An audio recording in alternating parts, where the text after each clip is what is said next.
I mean, we have a great development experience in Rüsselsheim. This is also why we took up a so-called center of competence inside Group PSA. So the keyword will be that we need to convince our customers with a total cost of ownership that is convincing. That may happen maybe first more in, let's say, people carrier, light commercial vehicles, rather than in small passenger cars.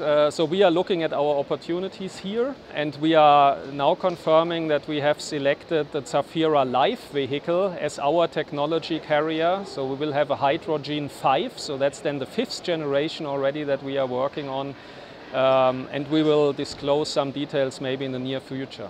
Technically, fuel cells are ready. It's really a question of market acceptance. It's also a question about growing infrastructure. So for example, in Germany, we will have 100 hydrogen stations by the end of this year, which really enables to come to every point in Germany without any range anxiety.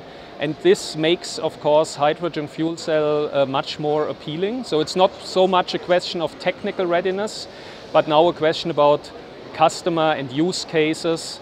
And when we will come to the road, we will definitely not do it like an exploratory fleet again, but this time we want to have really some, or we will bring it really as a, let's say, as a business to the market.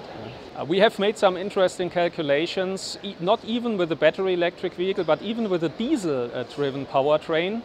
And given also if, for example, in our toolbox we have economies of scale such that we would combine a fuel cell with the same battery that we use, for example, in our PHEV vehicle. We believe that this breakpoint of total cost of ownership is almost reached now. So we try to really appeal our customer in the very near term. Yeah?